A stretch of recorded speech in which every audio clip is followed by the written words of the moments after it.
तस् भगवतो अरहतो सम्मा समुदस्। नमो तस् भगवतो अरहतो सम्मा समुदस्। नमो तस् भगवतो अरहतो सम्मा समुदस्।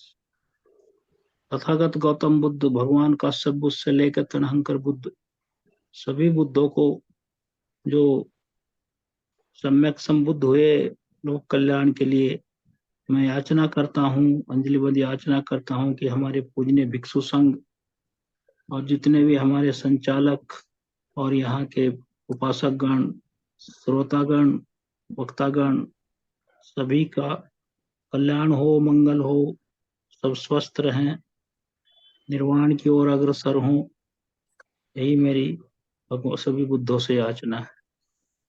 जैसा कैलाश जी ने बताया, आज का ये सम्यक आजीव है, आज का ये मेरा जो टॉपिक है, इसमें ये 3 सील में आता है। ये सम्मा वाचा, सम्मा कर्मांत, अष्टांगिक मार्ग में सम्मा आजीव, सील के 3 भाग हैं ये।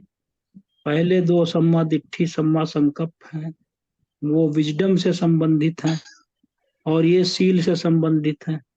आगे सम्मा सती और सम्मा समाधि, वो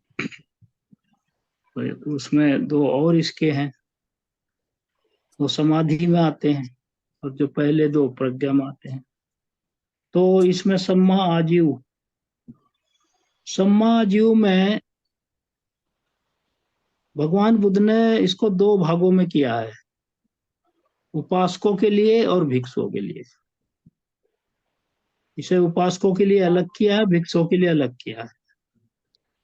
उपासकों के लिए जो उन्होंने इसको 5 तरीके बताए हैं कि आप अपने उसमें हथियारों का व्यापार नहीं करेंगे, क्योंकि हथियारों का व्यापार करने का मतलब है कि समाज में हथियार का लेना देना, व्यापार करना, तो फिर उनका प्रयोग भी होगा, उनका प्रयोग भी होगा, तो आपस में हिंसा बढ़ेगी। तो इसलिए उन्होंने हथियार के समाज के लिए, आपस में जो हमारा उपासक समाज था, जैसे आज भी है, तो जहां जहां हथियार हैं वहां कहीं ना कहीं उसका कभी ना कभी मिसयूज हो जाता है, तो हथियारों का व्यापार करने से मना किया, जो पाणाति पाता की तरफ इशारा करता है कि हम किसी की हिंसा नहीं करेंगे, तो उसका व्यापार नहीं करने से उपासक लोगों को मना किया है। जो होते हैं ना कि ये जो घातक हथियार हैं, नए नए मॉडर्न, उस समय तो जो थे, उसी समय के थे हथियार जो उस समय भगवान बुद्ध के समय में, लेकिन प्राण घातक तो थे वो भी। तो दूसरा उन्होंने कहा है, हम पशुओं को, उनका व्यापार वध करने के लिए उनको नहीं पालेंगे। बहुत से लोग व्यापार करते हैं, बकरी, सुअर, मुर्गी पालन करते हैं और फिर उनको काट के उसको बेच देते हैं, फिर उनका मीट बिकता है बाजार में। तो ये इसे इसको कहते हैं बहुत, ये स्मॉल इंडस्ट्री, कुटीर उद्योग कहते हैं इसको।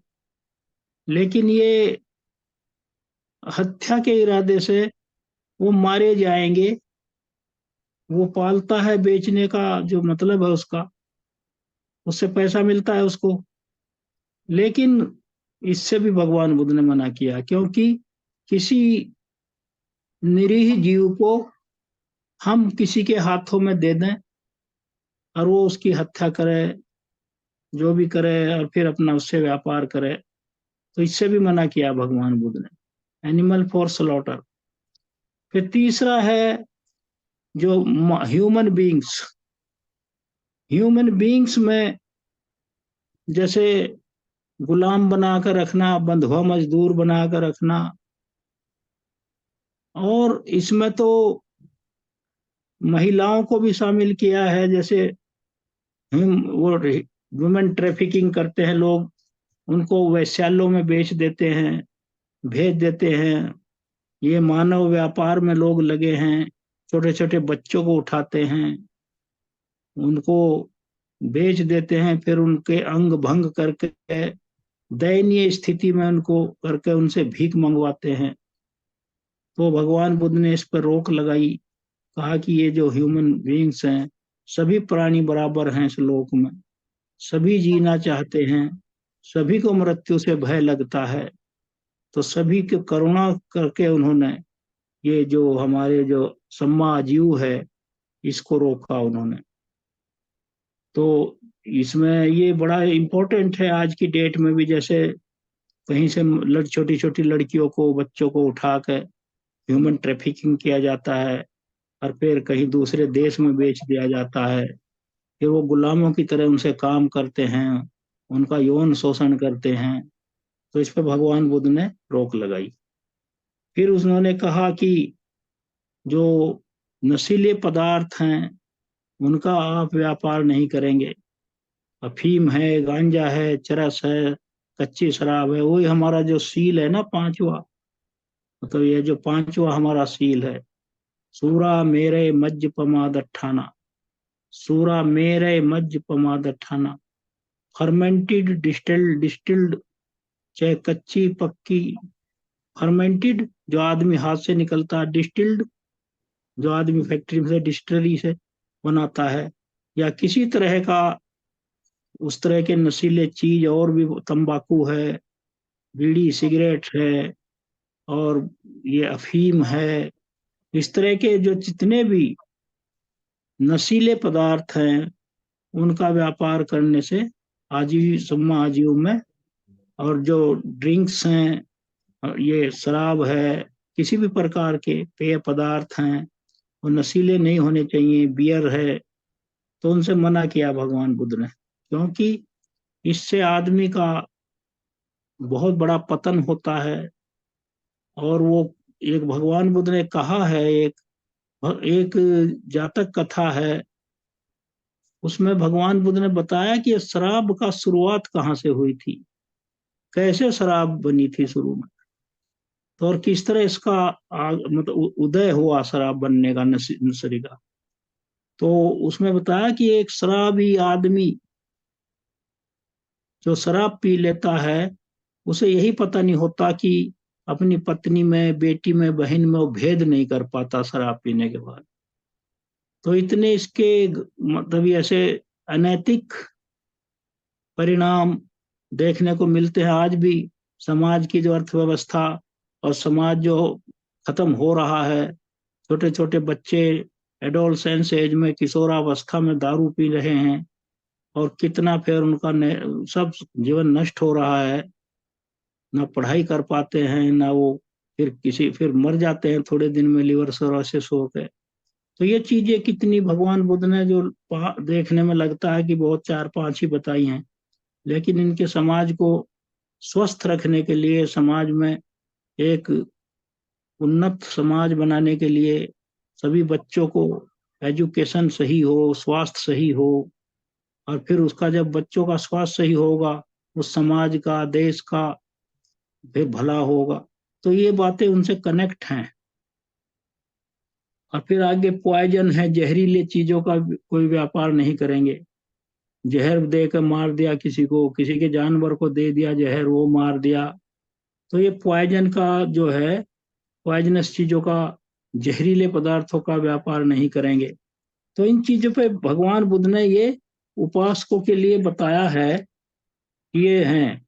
और भगवान बुद्ध ने इसी ऐसे फिर उन्होंने कोई चीज छोड़ी नहीं है।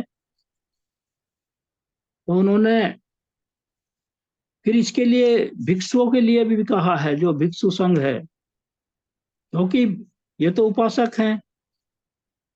भिक्षु संघ जिसमें भगवान बुद्ध रहते थे, उन्होंने संघ बना, उनमें भी आजकल तो कितनी बीमारियां व्याप्त हो गई हैं, अनमाउथेबल हैं, कहने लायक भी नहीं है ऐसे मंचों से। तो जो भगवान बुद्ध की आशंका थी वो निराधार नहीं थी। तो मॉन्क्स के लिए कहा है कि उनको चीटिंग नहीं करनी चाहिए, धोखे से किसी से कोई चीट नहीं करना चाहिए, किसी लालच में आकर धोखा देकर चीटिंग नहीं करनी चाहिए, स्टबर्न नहीं होना चाहिए, जिद्दी नहीं होना चाहिए। जो जिद्दी होते हैं बहुत ज्यादा, मतलब ये क्रोधित होते हैं और बहुत गाली गलौज करते हैं, तो वो नहीं, वो ऐसा नहीं करना चाहिए। उनके लिए भी ये बताया आचरण, जो उधर वो उपासकों के लिए बचा, तो इधर ये बताया। चीट्स नहीं होने चाहिए, स्टबर्न नहीं होने चाहिए, जिद्दी नहीं होने चाहिए। ऑब्स्टिनेट होते हैं बहुत से, नहीं मानते, आपस में भी लड़ते हैं, संघ में उपासकों के साथ भी लड़ते हैं। ये तो आम बात हो गई है आजकल। तो ये स्टबर्न नहीं होना चाहिए, बैबलर्स नहीं होना चाहिए, बकवास कर रहे हैं, गॉसिपिंग कर रहे हैं, इधर उधर की बातें कर रहे हैं, जो धर्म से विरत हो गई हैं, वो विरत होकर, तो भगवान बुद्ध ने तो कहा ही है, जहाँ 2 या 3 व्यक्ति हों, चाहे वो भिक्षु हो चाहे उपासक हो, वहां 2 ही बात होनी चाहिए, या तो धर्म चर्चा होनी चाहिए या फिर आर्य मौन। ये भगवान बुद्ध ने कहा है, आर्य मौन, नोबल साइलेंस। मतलब जब हम शांत हों तब भी हम भगवान बुद्ध पे, उस पे, अपने सांस पे आने जाने पे, जो हमारी जो वो है, हम लोग जो करते हैं विपස්සना, आनापान सती, उसी पर ध्यान लगाएं। हम शांत बैठे हैं तो सांस के आने पे जाने पे और इस बॉडी के अनित्यता पे, दुख पे, अनात्म पे ध्यान लगाएं। तो ये भगवान बुद्ध ने कहा। तो इस तरह का जो गॉसिपिंग, बेबलर्स, चुगलखोरी भिक्षुओं में है आपस में, इसको रोका है उसको। फिर कनिंगनेस नहीं होनी चाहिए, चालाकी नहीं होनी चाहिए उनके अंदर। दे शुड बी ऑनेस्ट, ईमानदार होने चाहिए, सीधे सरल होने चाहिए।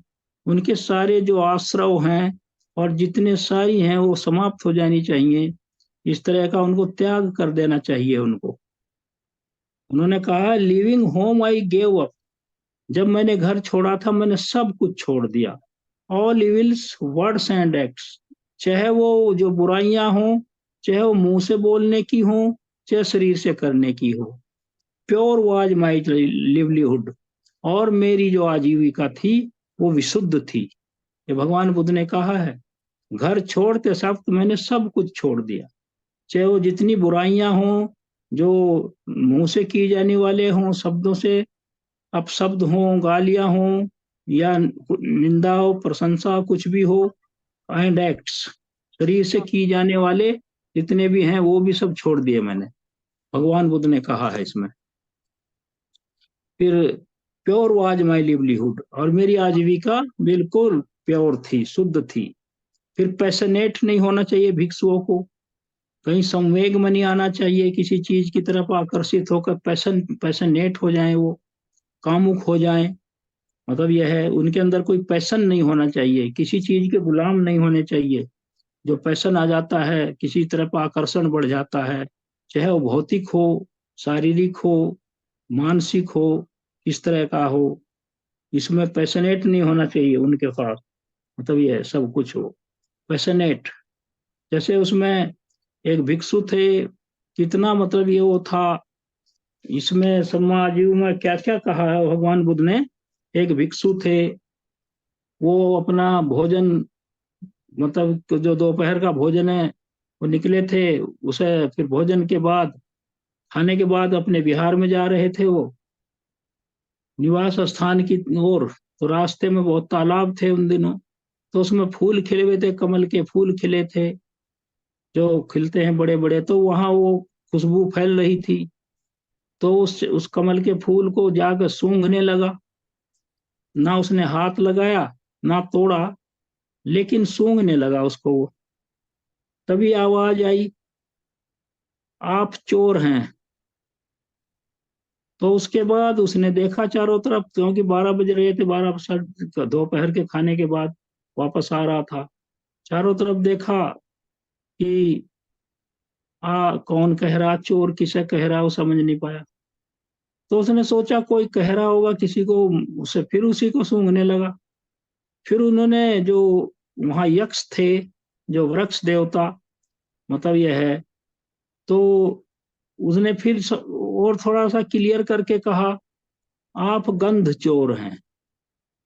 तब तो समझ गया कि ये तो मुझे ही कह रहा है, मैं ही ये गंध को मैं ही सूंघ रहा हूँ। तो उसने कहा, आप गंध चोर हैं।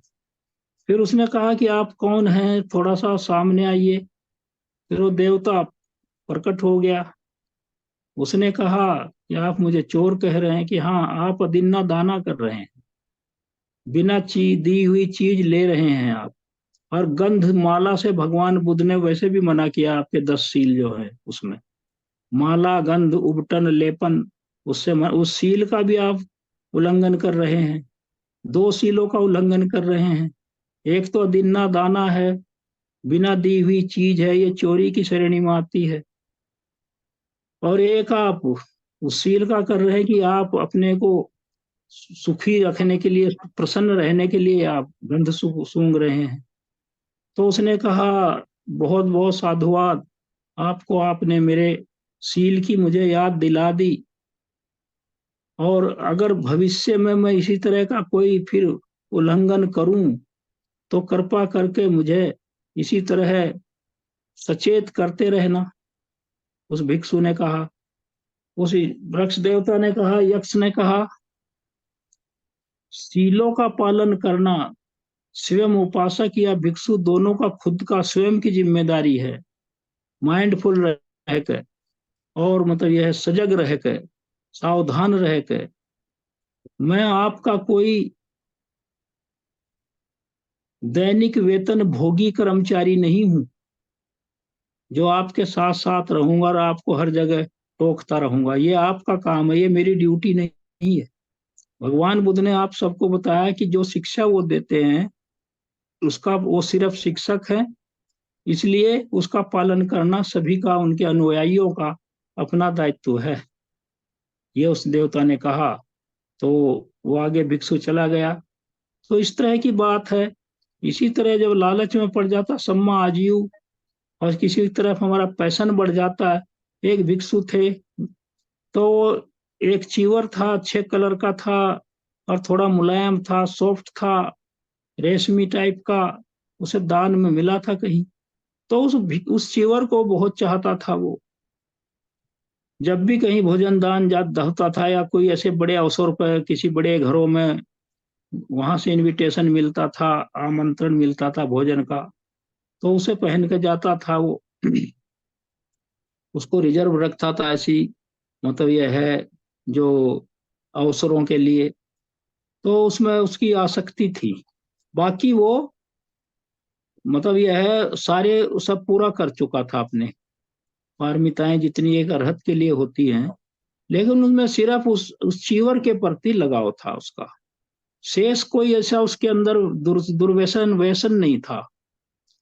तो इतना ये धर्म, भगवान बुद्ध की जो शिक्षा है, इतनी माइन्यूट है, इतना सबटल है। इसमें कितना व्यक्ति को परित्याग करना पड़ता है, और कितना ग्रीड को, जो लोभ है, त्यागना पड़ता, कोवेटसनेस को त्यागना पड़ता है, लालच को। तो उसमें वो फिर उसकी डेथ हो गई। फिर डेथ हो के, चूंकि उसकी जो उसमें पड़ी हुई थी आसक्ति उस चीवर में, तो अगले जन्म में वो एक किसी कपड़े की जूं बना। जो जूं बन जाती है, कपड़ों में जूएं पड़ जाती है, तो कपड़े की जूं बना। फिर वहां वो 8 दिन रहा। जैसे कपड़ों में से फिर जूं को मार देते हैं, जब कपड़ों में जुएं पड़ जाती हैं तो उनको मारते हैं, मारते, तो उसको फिर वो मार दिया गया वहां। तो वो फिर अरहत हो गया। तो इतने गंभीर परिणाम हैं इन चीजों के, छोटे छोटी चीजों के, इनको माइंड नहीं करते हम लोग। ये चीज है। फिर उसको अहंकारी नहीं होना चाहिए, प्राउड नहीं होना चाहिए। भगवान बुद्ध ने इनका भिक्षुओं के लिए बताया। अशांत नहीं होना चाहिए। ऐसे भगवान बुद्ध ने कहा, such monks are no followers of mine. ऐसे जो भिक्षु हैं वो मेरे मेरे भिक्षु नहीं है। वो मैं उनको अपने अनुयायी नहीं कहता, वो उनको अपना भिक्षु नहीं मानते और अपना अनुयायी ही नहीं मानते, और भिक्षु संघ में भी नहीं मानते उनको।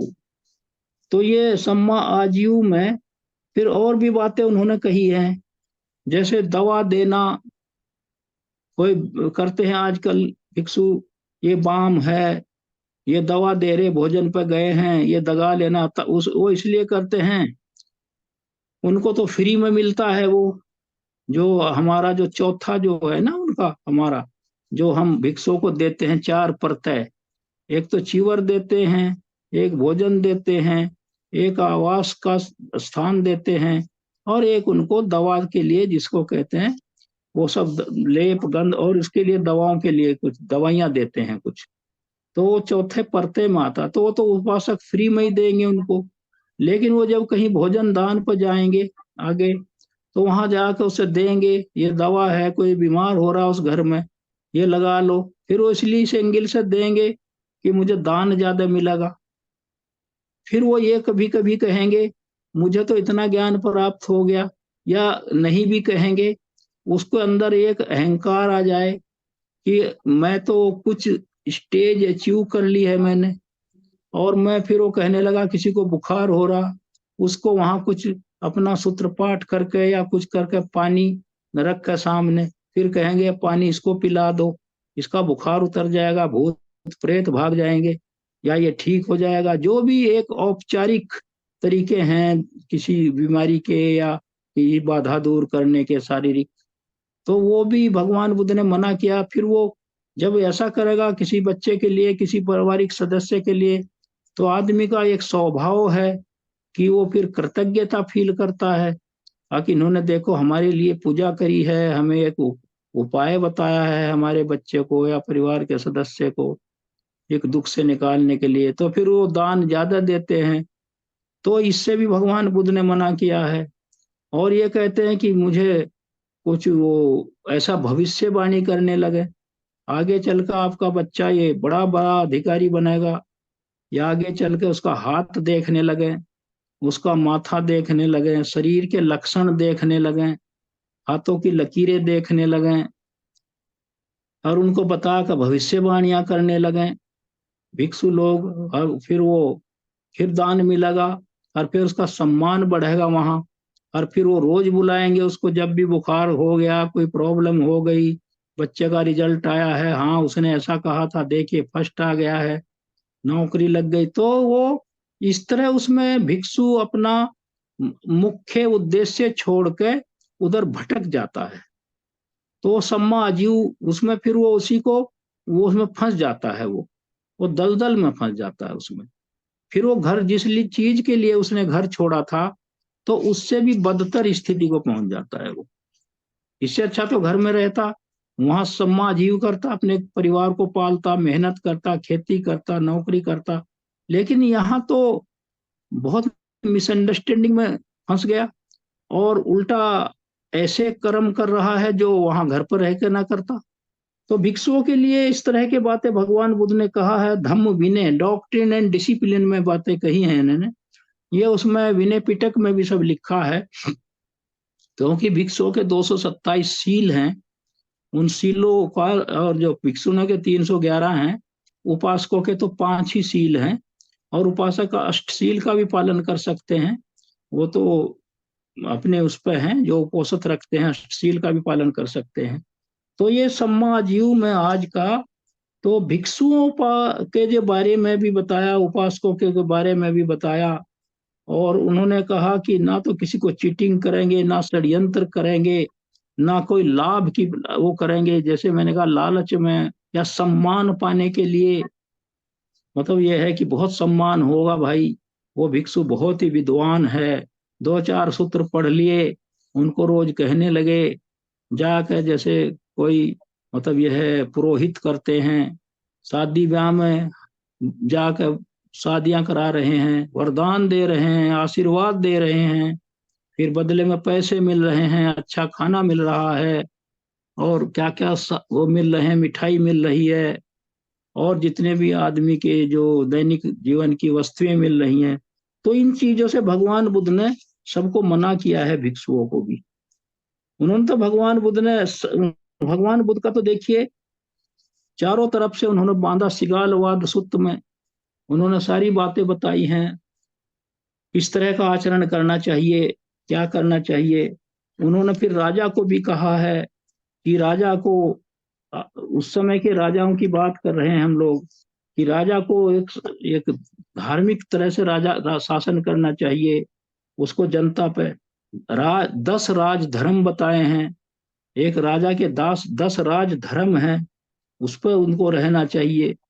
उसको 10 राज धर्म भगवान बुद्ध ने राजाओं के बताए हैं, जो उस पर चलते थे लोग। इसका देखिए आप, सबसे बड़ा उदाहरण है इसका प्रसेनजीत। तो उस समय बिंबिसार तो वो दूसरी तरह के थे कि वो धार्मिक तरीके से भगवान बुद्ध के शिष्य थे, आते थे, उनसे मशवरा करते थे और उनके शरण में रहते थे। लेकिन दूसरा उदाहरण उस समय बुद्ध का कालीन भी नहीं है, बुद्ध के 220 साल बाद का है, राजा अशोक का है। वो कलिंग युद्ध में कितना नरसंहार हुआ, 1 लाख से ज्यादा मरे, कितने घायल हुए, कितने जख्मी हुए। उसके बाद वो जब बुद्ध की शरण में आ गए, पहले चंडा शोक कहते थे, फिर धम्मा शोक कहने लगे, फिर देवा नाम पिए धम दस्सी अशोक कहने लगे, कि देवताओं को भी प्रिय जो धर्म को देखता है।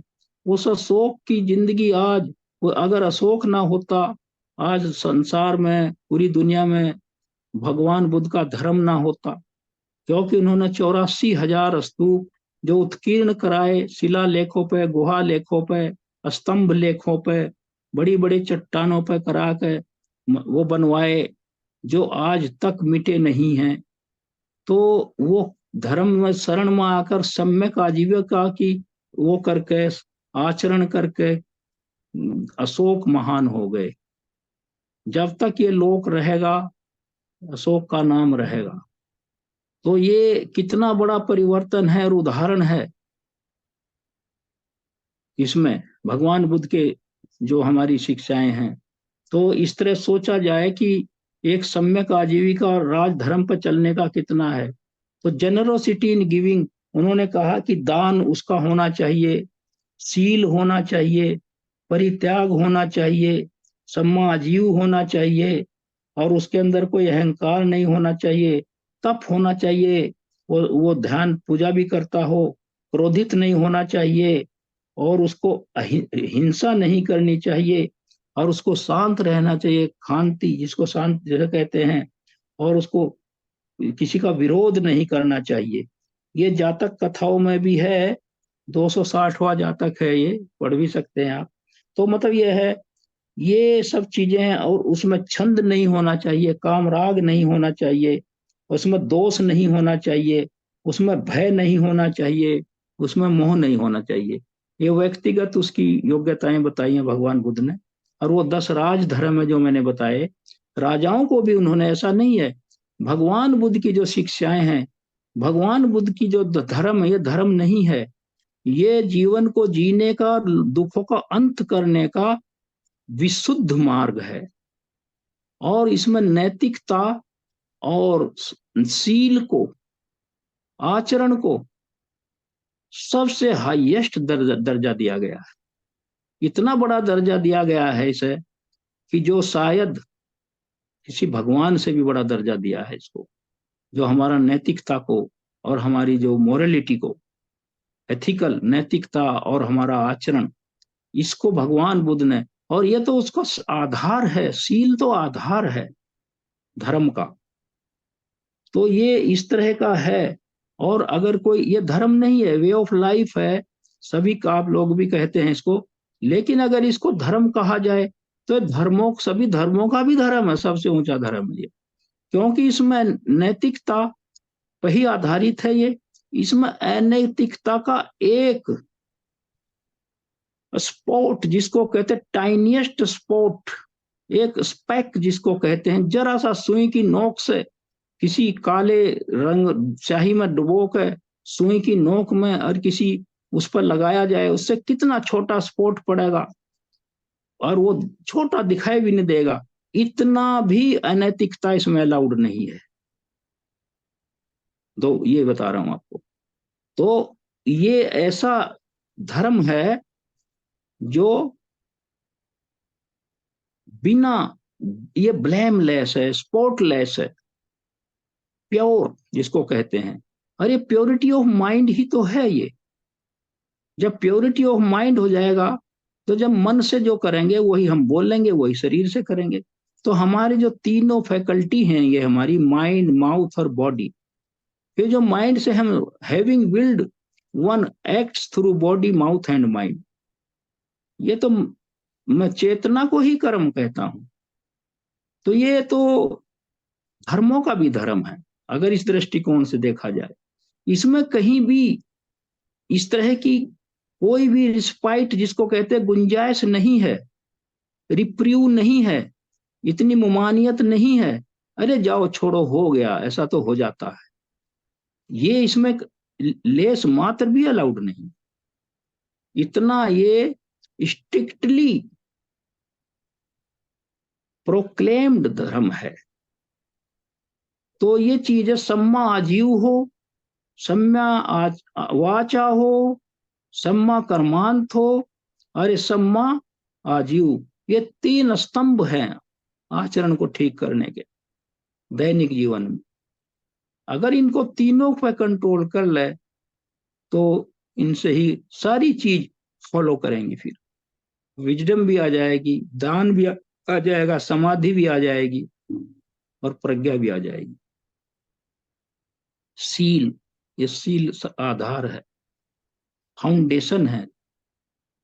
इस सील पे ही सब आधारित है।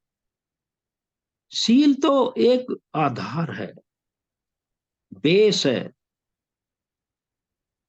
जैसे कमजोर कोई फाउंडेशन मकान की ठीक से नींव नहीं ठीक बनाएगा, उसके अंदर सारी व्यवस्था नहीं करेगा, तो वो मकान जल्दी गिरेगा, हिलेगा। और जो फाउंडेशन स्ट्रांग करेगा, तो मकान भूकंप से भी बच जाता है, उसको भी वो टॉलरेट कर लेता है, उसमें उतना आ जाती है, मतलब शक्ति रहती है उसकी, उसका कोहेसिव फोर्स रहता है, दीवारों का, सब स्ट्रक्चर का। तो ये सील का इस तरह है, ये आजीव सम्मा आजीव का था ये। तो हमारे अब इसमें अष्टांगिक मार्ग को मैं ले रहा हूं, तो इसमें अब दो कड़ियां बची हैं, सम्मा समा सम्मा सती और सम्मा समाधि। तो ये 6 कड़ियां पूरी हो गई। और ये तो आप लोग जैसे इसको, ये होता है, रिकॉर्डिंग हो रही है, इसके आप महाबोधि धम्म सभा यूट्यूब पर जाओ, महाबोधि धम्म सभा पर खोलो, ये वहां भी दोबारा सुनने को मिल जाएगी धम्म टॉक। अगर इसको कोई रिपीट करके सुनना चाहता हो, जो रिकॉर्ड हो रही है उसमें, तो वहां भी आप सुन सकते हैं इसको, दूसरों को फॉरवर्ड भी कर सकते हैं। ये भी भगवान बुद्ध ने कहा है, अपना कल्याण करना तो है ही, दूसरे का भी, भवतु सब मंगलम। तो दूसरे को आप फॉरवर्ड कर सकते हैं, जिनके पास यहाँ बैठने का टाइम नहीं है, उनको आप उसको फॉरवर्ड कर सकते हैं। तो ये तो धर्म के बीज हैं, इनको बोते रहना चाहिए, सबका कल्याण हो, इसी तरह का इसमें है। तो ये है। तो आज की ये कड़ी यहाँ समाप्त होती है, और मैंने कोशिश की है सरल शब्दों में आपको सामने रखने की, और मैं पूरा विश्वास है कि आप लोग इसको अच्छा लगा होगा और ग्रहण भी किया होगा। आपका कल्याण हो, मंगल हो, यही मेरी सभी बुद्धों से